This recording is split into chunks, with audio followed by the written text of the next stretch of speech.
Hello children, very good morning to all of you. Hope all are good. So we started with a new chapter under geometry, that is lines and angles. So under this chapter we learned how important for us to know about the lines and angles and how lines and angles are seen in our day-to-day life. And we learned different types of the angles and its application also. So today we are going to concentrate on lines. So we are going to learn more about the parallel lines and transversal. So we learned what is a line means. And we also learned what are the possibilities if a two line is given to you. So we learned either it will be intersecting or it will be parallel. So in today's class we'll learn more about the parallel lines. Let us see what this parallel lines means and the transversal. So where can we see the parallel lines and what are the importance of this parallel lines? So always remember, whenever you are learning a certain concepts, okay, so relate that to your day-to-day life. How important for us to know about those concepts. So let us see why we should learn this parallel lines and the transversal line and where it has been applicable. So you can just look around as itself. Here I've just taken one examples, okay. So where you can see that the steps lines are in parallel, okay, and you can see a transversal line also. I'll tell you what is a transversal line is, okay. So this architectures and builders use this basic concepts, geometric concepts in this chapter. So let us understand, like how important and what are these lines are. I've taken one more example. So you can just look at this. We call this as an antenna. Nowadays it has been converted as a dish. I think only few will be using this antenna. In our days, we used to have antenna. If any signal problem was there, we used to go and divert the direction of this antenna until we get a proper signals. So let me understand how important for us it, okay. So here I've just explained what is the application of it. So here an antenna is nothing but a conductor that can transmit, send and receive signals such as microwave, radio or satellite signals.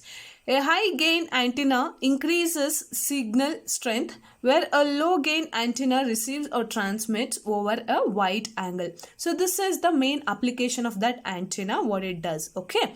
So what are the things that you can see? As soon as you see this figure, you can relate these to the parallel lines. When you look at this carefully, okay, you can see that the lines, those lines I can consider it as a parallel lines, and this one you can consider it as a transversal. So let me define now what is a parallel lines and what is a transversal line.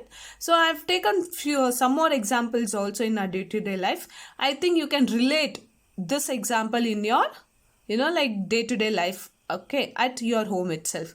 So here you can see that the parallel lines also have a transversal line cutting through it, okay. The picture is a part of the stair railings, okay. So here you can see that the staircase are there, right? So I can relate this. These are the steps when you consider they are the parallel lines, and here in this case these are parallel lines, you can say it, okay.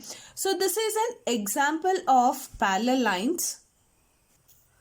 So here you can see that this staircase, I can relate with the parallel lines. Okay, can you see it here? These lines are parallel. So the one which cuts, we call it as a transversal lines. So I want you guys to also look at, your home and identify which are parallel to each other and what are the transversal line. You can do one thing, you can take a picture of it and send it to me also by highlighting it, okay. So these are the certain examples I've just taken it, okay. So this one that it's a stadium, okay, and it has been destroyed also, you are aware of it. And what is the concept it has been used? You can see the architectures have used this parallel concept and a transversal concept. You can see the window, the distance between these two are constant here. So what we call it as a parallel lines. Two lines are parallel if the distance between them are equal or the constant throughout, right? So you can relate this example with the parallel lines also. So that's what a parallel lines is defined. So you can say that a solid or arrow placed on a two lines of a diagram indicates the lines are parallel. So what we call two lines are said to be parallel if the distance between them are constant. correct? So these are the parallel lines I've taken, and here this we call it as a transversal. I'll come to that also.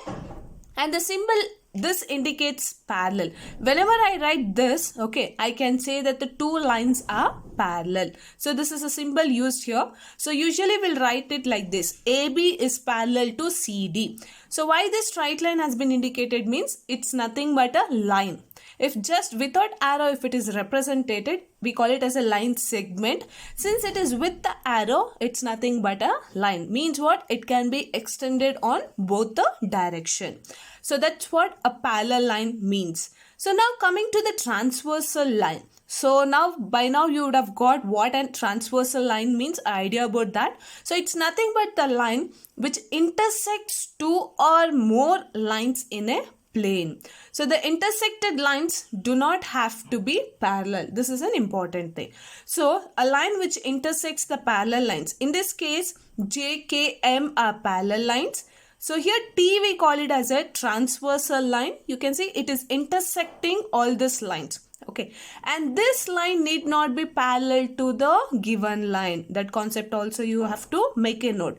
You can write n number of transversal to the given parallel lines which need not be parallel to one another. So now we understood what do you mean by a parallel line as well as a transversal line. So this is an example I've taken. X is parallel to Y. It has been indicated symbolically here, and you can see that a transversal line drawn between these lines, okay, makes a certain angle here. So I've just indicated that angle as 1, 2, 3, 4 and so on. Okay, so now let us understand the different types of angle made by the transversal line with respect to the parallel lines. So let us all recall it one by one. So now the first one is interior angles. So the word interior means what? It is inside. So the angle which is made inside here means I have X and Y as a parallel line, correct? So here the angles which are inside this, between the parallel lines, we call it as the interior angles.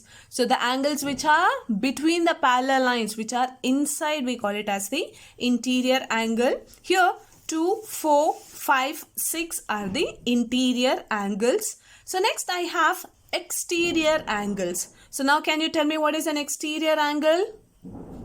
Yes. So exterior angles are nothing but the angles which are outside the parallel lines. So here 1, 3, 7, 8 we call it as the exterior angles. So hope you are clear with what is interior as well as exterior angles. Okay. Now coming to an important type of an angle. So that is alternate interior angles. So what is this alternate? See, remember when the word alternate comes to your mind, think of Z. So the angle which are in Z form. So here I have X and Y as the parallel lines. Okay. So we know that these are the interior angles 2, 4, 6, 5. But which are the alternate angles? So in this case, the one which is in Z form. So I'll just look at the laser indicated here. So I'm going to draw a line like this and a transversal line and then a parallel line. A Z is formed, correct? So here 2 and 6 we call it as the alternate interior angles. Similarly 4 and 5 we call it as the alternate interior angles. So when we are talking about the alternate interior angles, you are going to consider two angles here. So in this case 2 and 6 and next 4 and 5. So now I want you guys to write what are the alternate exterior angles. Just pause the video for a while. I'll also wait for you guys. So just think of what are the alternate exterior angles.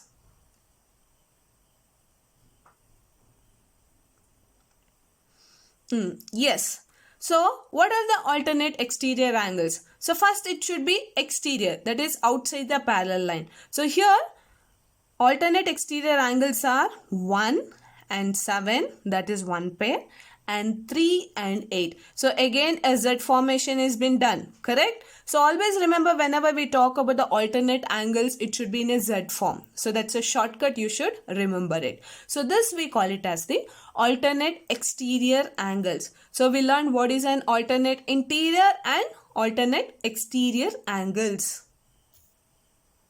So now we'll see about the interior angles on same side of the transversal and exterior angles on the same side of a transversal. This is just for your information, that's it. So interior angles on the same side of the transversal means, so this is a transversal, on the same side means these two. You have to consider the angle on the same side. So 2 and 5 are on the same side. Similarly 4 and 6 are on the same side. So exterior angles will be here 1 and 8 and 3 and 7. This is just for your information. When we talk about the angle on the same side, so at that time you should concentrate on this type. Okay.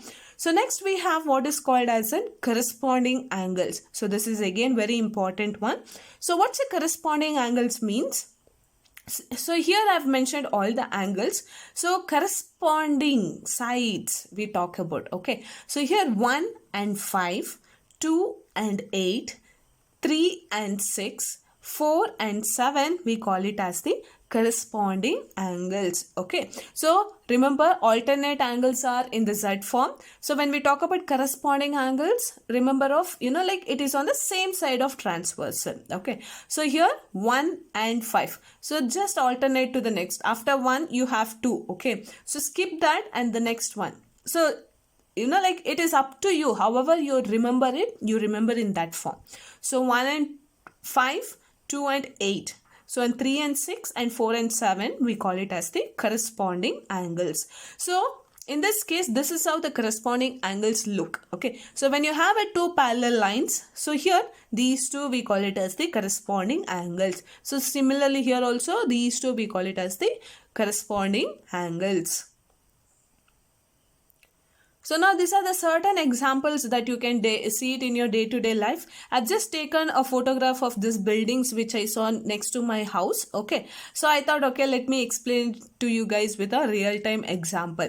So similarly, you can also do it and send it to me so that, like I can show it to the students for the next academic year students. Okay.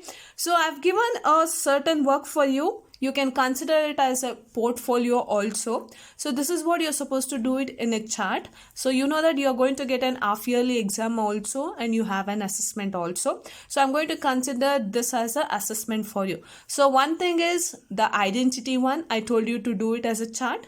And this one I want you guys to do it. So this is the activity you're supposed to do it. So just now I explained it. You guys, like do it in a chart form and then represent it so that will be there in your mind forever. Okay. So thank you.